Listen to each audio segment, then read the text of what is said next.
Let's sketch and paint a scene from this quiet village in the southern part of India. I have used a reference photograph from the painting references page on Facebook for drawing and painting this scene. We will sketch out this entire scene using ink first. After the ink has dried, we will apply watercolor in a loose manner to the sketch. I am aiming for not too bright colors for this painting as I want to keep the rustic charm of the village scene intact. I have already drawn a very light pencil outline of the scene.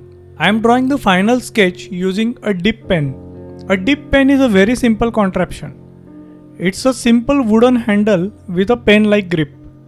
This handle has a groove at the tip where one can fix a nib.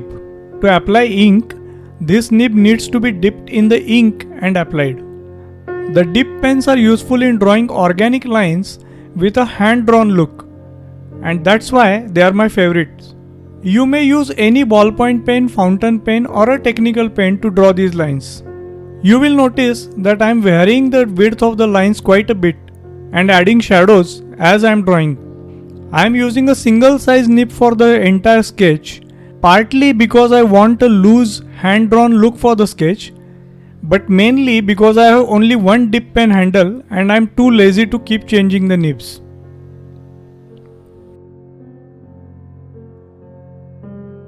You will find many such huts in the remote villages in India. They are constructed using whichever materials are available at the cheapest price. The thatched roof of this hut is covered in makeshift gunny bags, plastic sheets and whatnot. Some of these additional roof elements are supported by crude bamboo sticks. Such varied materials and their textures make these huts a dream subject for a pen and ink sketch.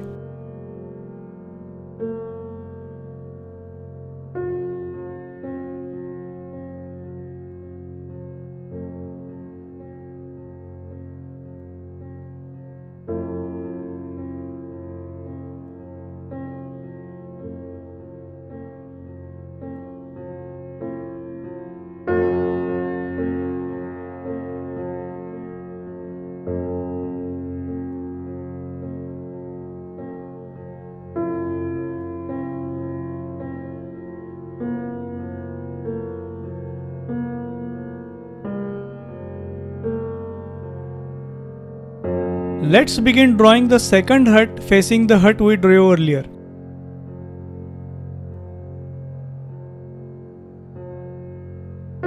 The pattern of these roof tiles is somewhat crooked.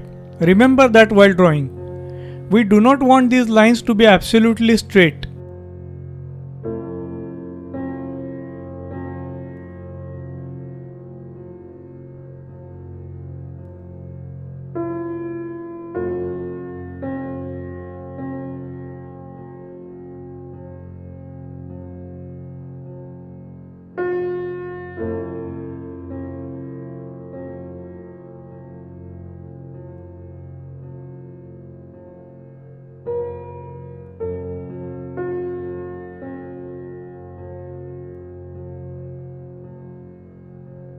Do you see a face in that mound of dirt?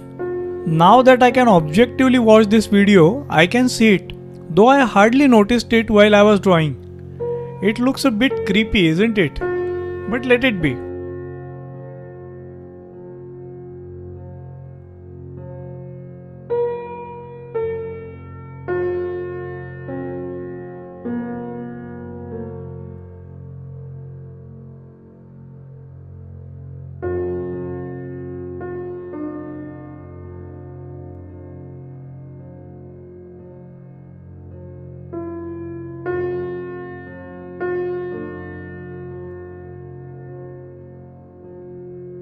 Including a human figure in any sketch creates a feeling of liveliness as well as a sense of scale in the picture.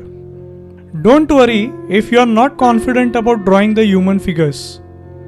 Some indication of the human figure is enough.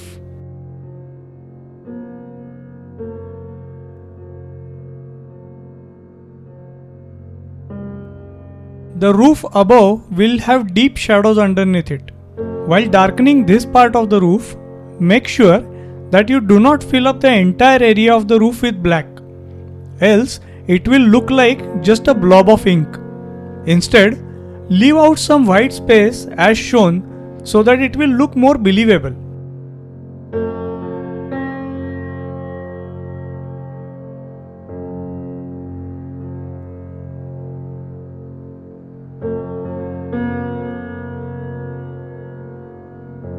There is a jumble of bamboo sticks and miscellaneous objects on the left hand side.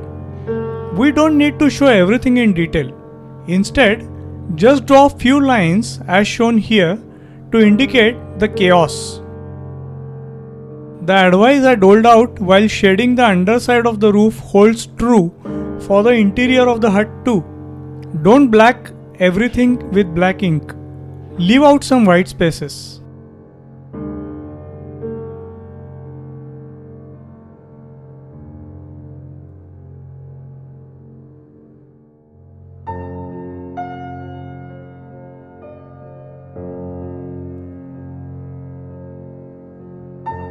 Now let's add some grey tones to the sketch.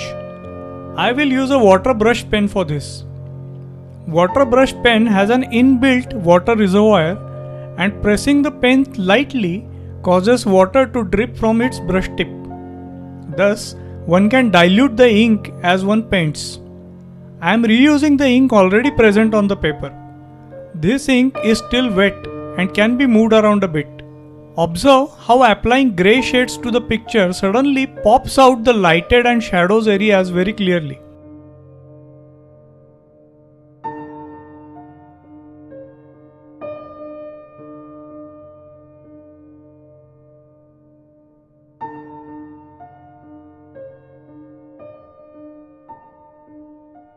When the brush is dry, you can scratch it along the paper to create these wonderful textural effects. Using some diluted ink, paint this distant tree and foliage. Painting minimal details for this foliage automatically creates a sense of depth and distance in this picture. We have nearly finished the sketch. Because the ink took some time to dry due to rainy weather here, I stopped here for the day and continued the painting process the next day. Let's begin painting. Before beginning the painting process, I made sure the ink was completely dry, otherwise it would ruin the original sketch.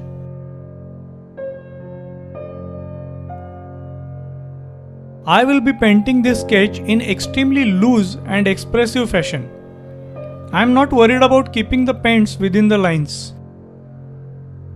For the roof tiles, I will use of red, brown and some yellow ochre. I will let them mix freely on the paper itself. Mix some Payne's grey or some bluish shades to the color mix too. Use Payne's grey to paint the tin sheets on the roof.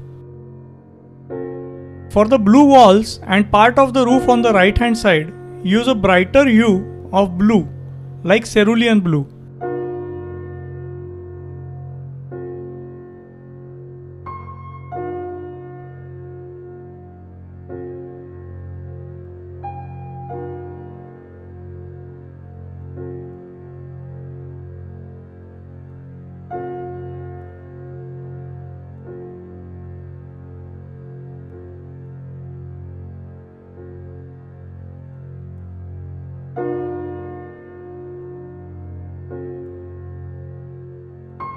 Add some green and yellow to the background foliage. Foliage is not the most important subject matter in this painting, so we will keep the colors muted. Keeping some white space in the middle of the road creates an illusion of spilled water and reflections, as if this is a post-rain scene. Add any finishing touches that you wish and our painting is ready. You will find more information about pen, ink and watercolor sketching techniques in my various books available in English, French, German and Spanish languages. Happy painting!